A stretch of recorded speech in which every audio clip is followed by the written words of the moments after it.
종석이가 나주에 도착해서 버스를 갈아타고 자취방으로 온 시각은 햇볕 창창한 대낮이었습니다. 자취방에 와서 보니 밥은 되어 있고 김치찌개도 끓여져 있고 갖가지 밑반찬들 하며 제 옷까지 몇 벌이 보이길래 종석이 놈이 생각하기를 어? 쟤 임마 어디 갔노?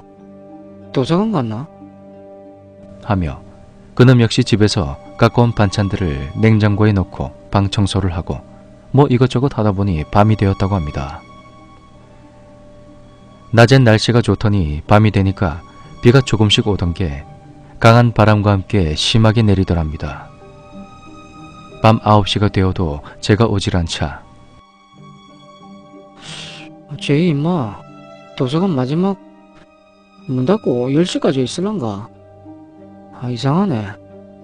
일만은 도서관 안 가고 방이 더 시원하다고 집에서 공부하는 놈인데 뭐지? 그렇게 생각을 했답니다. 11시가 되자 천둥과 번개가 치고 소나무 가지에 바람이 찢기는 소리가 들려왔습니다. 우리의 종석이 이제 방에서 거의 미쳐갑니다.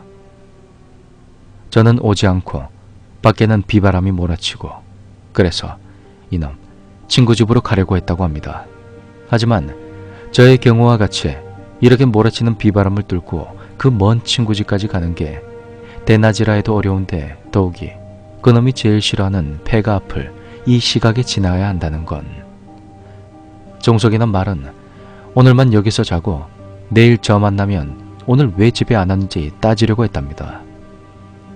제가 친구 지훈이 집에서 자고 안 오는 줄 알고 말입니다. 종석이가 잠자리에 든 건 새벽 1시 반쯤이었습니다. 이놈은 등 면적의 80%만 어딘가에 닿아도 금방 굴어떨어지는 아주 훌륭한 버릇을 가지고 있던 터라 즉시 깊은 잠의 나락으로 떨어졌죠.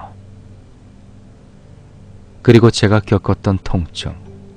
종석이가 한참 자고 있는데 그놈 역시 오른쪽 벽에 붙어서 잤습니다. 왼발이 엄청 아팠다고 하더군요. 여기까진 저와 같습니다. 그래도 귀찮으니까 안 일어나고 발을 몇 번 굽혔다 폈다 하고 다시 잤다고 합니다. 두 번째 통증, 왼발이 거의 통째로 빠져나갈 듯한 고통이 옵니다. 우리의 종석이 그 급한 성격대로 누운 상태에서 벌떡 상치를 일으켰습니다. 뭔가 검은 머리가 자기 눈과 맞닿을 정도로 가까웠다고 하더군요. 이 부분이 저와 다릅니다. 저는 누운 자세에서 제 발치를 봤는데 이놈은 앉은 자세에서 그 귀신의 머리와 자신의 머리가 한 뼘 정도 되는 그 가까운 거리에서 봤으니까요. 번개가 치고 방 안이 밝았다 어두워지고 아주 또렷하게 보이더랍니다. 하얀 실루엣. 눈을 아래로 깔자 자신의 왼발이 그 여자의 왼쪽 겨드랑이에 껴있고 그 여자는 아무 말도 없이 부자연스러운 행동을 하고 있더랍니다. 제가 링이라는 영화를 봤을 때 느낀 공포는 일반 관객의 100배였습니다. 왜냐하면 제가 본 귀신도 역시 링에서 나온 귀신처럼 행동이 굉장히 어설프고 딱딱했으니까요. 그리고 얼굴을 뒤덮은 검은 머리가 같았습니다. 그 여자가 그 특유의 어설픈 동작으로 종석이의 왼발을 잡고 뒤로 당길 때마다 그렇게 밀려오는 통증, 다리가 빠질 듯한 고통. 그때 우리의 종석이 드디어 미쳤습니다. 이놈의 시키가 처음에는 제가 그러는 줄 알았답니다. 종석이가 생각하기를 뭐라? 쟤이 새끼 새벽에 늦게 돌아와서 미안하니까 지금 장난치는 건가? 근데 지금 밖에 비 오고 있는데 어떻게 왔지? 우리의 종석이 IQ는 우리 학교 최고였습니다. 148이었으니까 그 상황에서 거기까지 유추했었나 봅니다. 제이가 지금 들어와서 나에게 장난을 치고 있다면 옷이 젖어 있어야 하는데 물기가 없다. 그렇다면 여기까지 종석이와 귀신이 나란히 같이 앉아 있었습니다. 누가 보면 아주 다정한 연인이라고 생각했을 것입니다.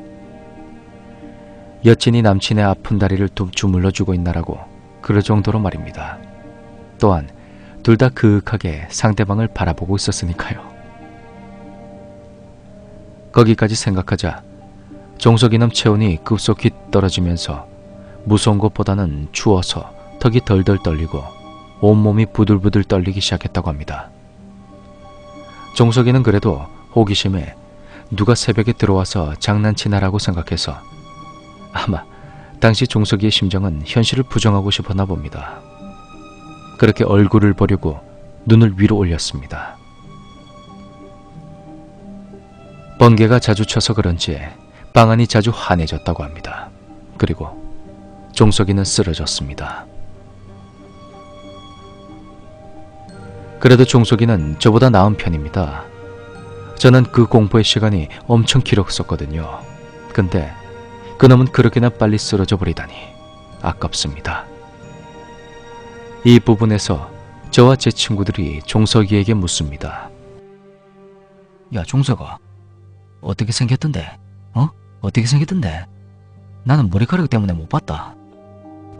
그렇게 묻자 그놈 그 상황을 회상하듯이 말합니다. 눈을 들어보니까 이마와 이마가 한 뼘 정도 되는 거리에서 그 가까운 거리에서 눈을 들어 얼굴을 봤다고 합니다. 머리카락 사이사이로 보이는 흰자위만 드러난 눈과 그리고 눈썹이 없었다는 것. 그렇게 보면서 쓰러지기 전까지 몇 번의 번개가 쳤었고 그때마다 머리카락 사이사이로 보이는 그 눈, 그리고 쓰러졌답니다. 여기서부터는 지은이와 철민이의 이야기입니다.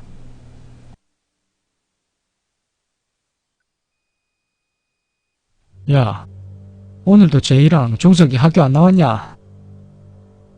예. 지훈이하고 철민이가 가서 이 새끼들 깨워라. 이놈의 새끼들 늦잠 자서 지각하는갑다. 어제는 태풍 때문에 못 왔다 치더라도 오늘은 왜 안 오는 기고? 빨리 자취방 가서 깨워온나? 이놈의 새끼들 오기만 해봐라. 지은이와 철민이가 자취방 앞에 도착한 시각이 8시 반쯤이었습니다. 제이야, 종석아. 아무리 불러도 대답이 없자 우리의 친구 녀석들, 우리가 늦잠 자는 줄 알고 담을 뛰어넘어 비상키 숨겨놓은 곳에서 키를 찾아 문을 열고 들어가 보니 현관에는 제 신발과 종석이 신발이 있는 것이었습니다. 현관에 서서 우리의 이름을 불러도 대답이 없자 방문을 살며시 열고 방 안을 봤더니 종석이 놈이 얌전히 잠을 자고 있다는 겁니다. 근데 제가 없는 것을 보고 야, 제이 어디 갔노? 야, 우선 종석이부터 깨우자. 그리고 친구놈들은 종석이가 자는 줄 알고 처음에는 좋게 써서 말로 야, 종석아, 일나라. 너희들은 이제 학교 가면 담임한테 대졌다. 그래도 종석이가 대답이 없자 서 있는 상태에서 발로 툭툭 차며 야, 일나라. 이 새끼 지금 쪽팔려서 연극하나? 걔 안타, 일나라. 근데 흔들리는 종석이의 몸이 이상했습니다. 친구들, 종석이의 몸을 이리저리 흔들었습니다. 코에 손가락을 갖다 대었습니다. 숨은 쉬었다고 합니다. 그런데 종석이가 일어나질 못한다는 겁니다. 그때부터 난리가 났습니다. 소리를 질러서 깨우려고 해보고 그리고 뺨도 때리고 하다가 철민이가 세수대야에 물을 이빠이 담아와서 종석이한테 뿌리자 그제서야 실눈을 뜨며 처음 한다는 말이 야, 내 죽었나? 그래서 친구들이 병원 데리고 가야 한다며 떠드는 소리와 자신의 말에 대답한 친구들의 얼굴을 보고 종석이가 벌떡 일어나 빨리 자기를 이 집에서 데리고 나가줘라는 말에 이놈 후다닥 밖으로 뛰어나갔다고 합니다. 그리고 친구 집에서 저희 집에 전화를 했고 절 만나서 서로가 겪은 이야기를 종합해 볼 때 저희가 본 곳은 여자였고 하얀 소복을 입었고 지르같이 검은 머리가 무지 길었고 그리고 남자의 다리를 무지하게 좋아해서 뽑으려고 그렇게 노력을 기울였다는 것입니다. 뭐 눈썹이 없었고 눈에 흰자만 있었다는 것은 종석이 놈이 본 거라 전 확실히 말할 수가 없군요. 그 일이 있은 후 저희는 곧바로 자취방을 옮기려고 짐 싸러 그 자취방에 친구들과 우르르 가던 중 배가에 조금 못 가서 있는 무지 큰 나무 밑에서 그 동네 할배들이 막걸리를 마시던 것을 보았습니다. 그 옆을 지나치려고 할 때 그중 어떤 할아버지 한 분이 말을 거셨습니다. 아이고, 학생들 어디 사노? 저기 초등학교 옆에 사는데요. 아이고, 그 집 참말로 그 집 주인도 몹쓸 사람이야. 저그들은 못 사는 집에 타지 사람들한테 돈 받고 살게 하니까 그 사람 짓이냐 말이야. 못 사는 집이요?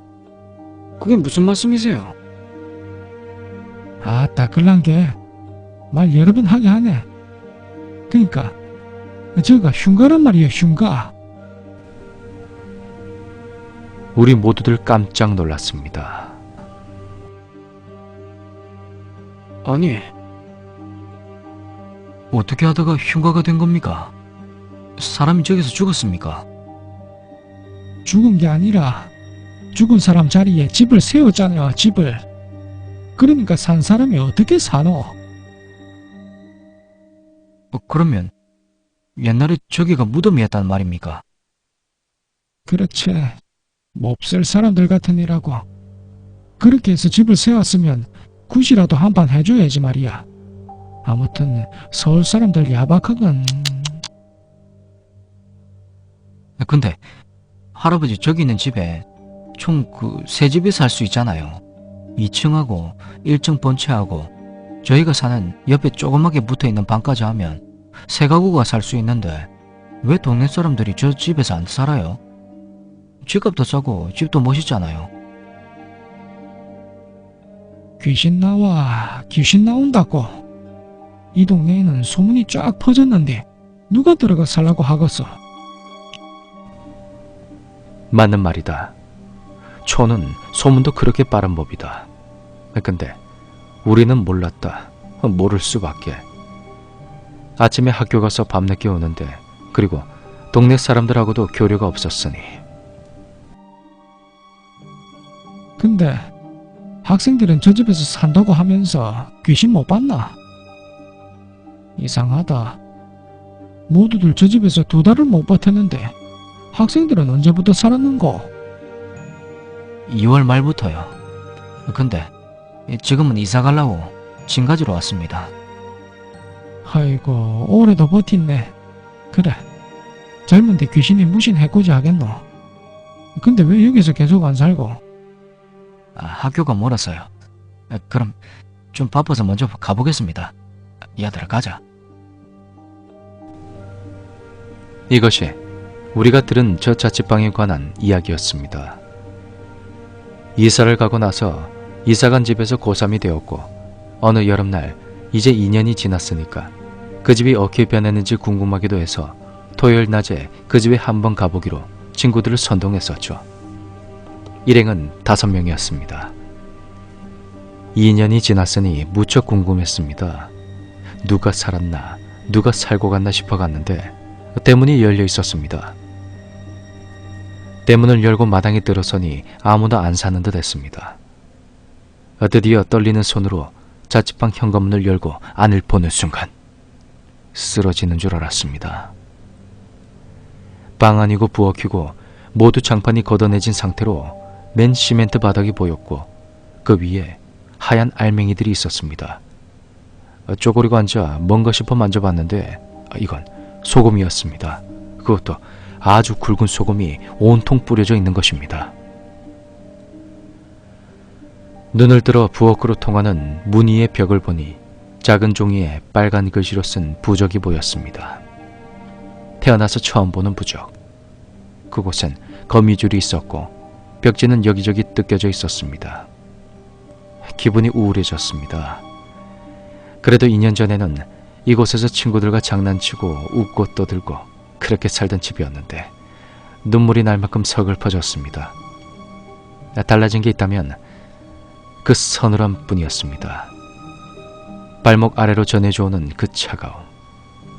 이 집에서 귀신을 받고 유체가 이탈되고 많은 기억들이 머릿속에서 교차가 되었습니다. 몇몇 친구놈들이 갑자기 기분이 나빠져 온다고 빨리 나가자고 합니다. 대문을 닫고 오는 길에 뒤를 한번 돌아봅니다. 노을이 져가고 있습니다. 역시 저 집은 노을을 배경으로 서 있을 때가 제일 아름답다는 생각이 듭니다. 나주에 서글프도록 빨간 노을을 배경으로 하늘의 한쪽이 서서히 어둠에 잠겨올 무렵, 차량이 서 있는 그 집. 누군가 자기에게로 와서 생명의 불을 밝혀주기를 기다리듯이 더 이상 어둠이 싫다는 듯 저에게 손짓을 하고 있었습니다. 하지만 전 도저히 그 집으로 갈 수가 없었습니다. 너무 무서웠고 생각하기도 싫은 기억을 다시 겪기에는 전 너무도 많은 것을 알아버렸으니까요. 여기까지가 저희가 그 집에서 겪은 일이었습니다. 있는 그대로를, 또한 제가 보고 들은 그대로를 자판으로 쳤을 뿐입니다. 못난 글 끝까지 읽어주신 님들에게 정말 감사드립니다. 그 후로도 전 어떠한 귀신의 형상이나 믿지 못할 일들은 겪어보질 않았습니다. 9년이 지난 지금 그 집이 있을진 모르겠습니다. 그때 이후로는 단 한 번도 가보질 않았으니까요. 스승이 날 때 고등학교를 찾아가 선생님들을 뵐 때도 그 집 쪽으로는 차도 몰지 않으려 했으니 말입니다.